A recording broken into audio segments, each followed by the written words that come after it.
Houston, we might have a problem. I'm Hank here for Free Podcast Tools, and I'll be reviewing the Neat King Bee 2. Inside the box, you of course get the microphone. It's already mounted in the stand, and you get the honeycomb-shaped pop filter, which is also already on the microphone, plus a 3/8 to 5/8 inch microphone stand adapter.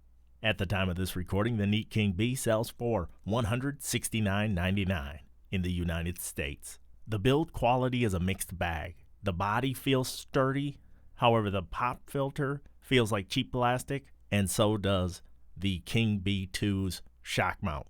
It's nicely constructed for plastic. The microphone is a condenser microphone, which requires 48 volts phantom power. The polar pattern is cardioid.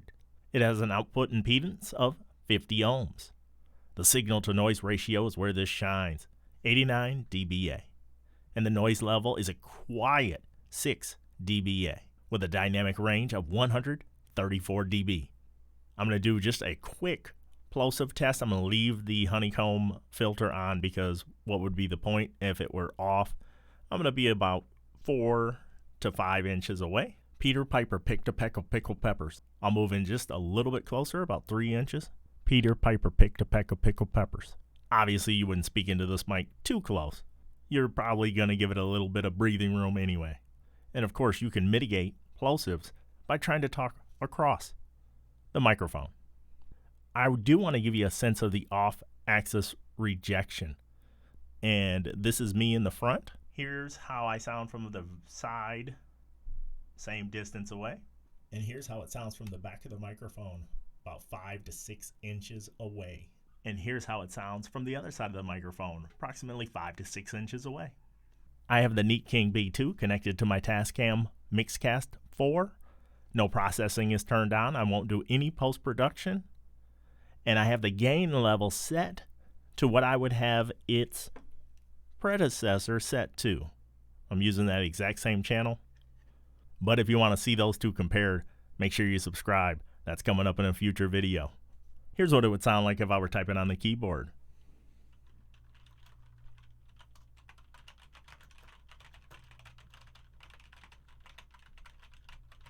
Here's what it sounds like when I'm clicking my mouse as I'm doing this recording.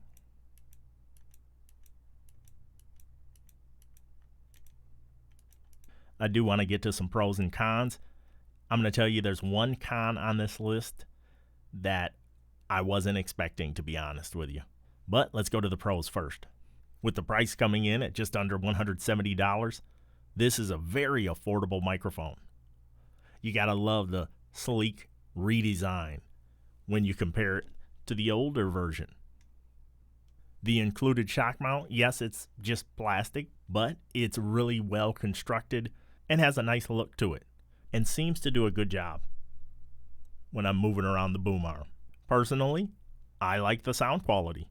And as I mentioned earlier, the signal-to-noise ratio of 89 dBA and the noise level of 6 dBA at this price puts it in a class by itself pretty much. However, I found some cons while I was live streaming and podcasting.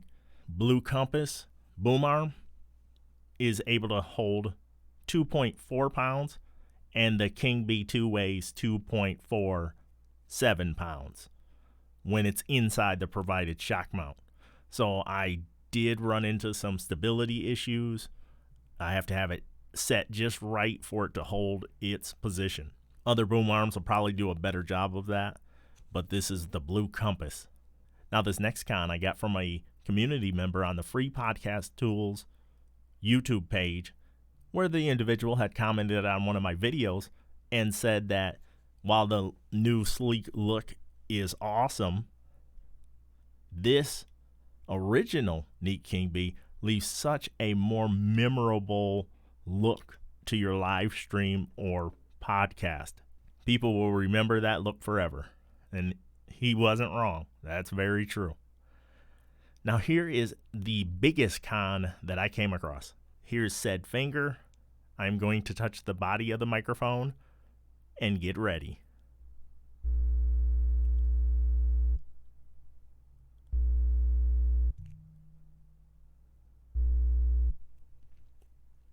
Now, I've had microphones do that, obviously, in the past, but not that loud.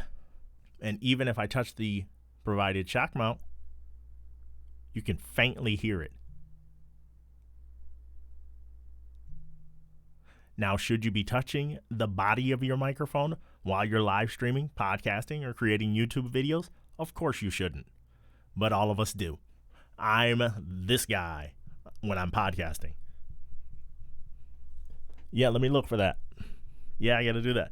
I'm moving stuff around all the time, and if it's the Shure SM7B, I grab the body of the microphone. This one I've trained myself not to grab because that happens. Honestly, I don't recall that happening with the original Neat King B. In fact, let me try it.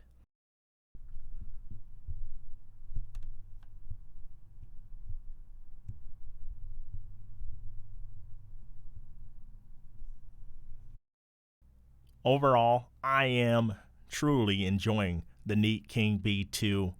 However, there might be some reservations, and I think I just showed it to you. So, what do you think? Does the Neat King B2 sound good to you?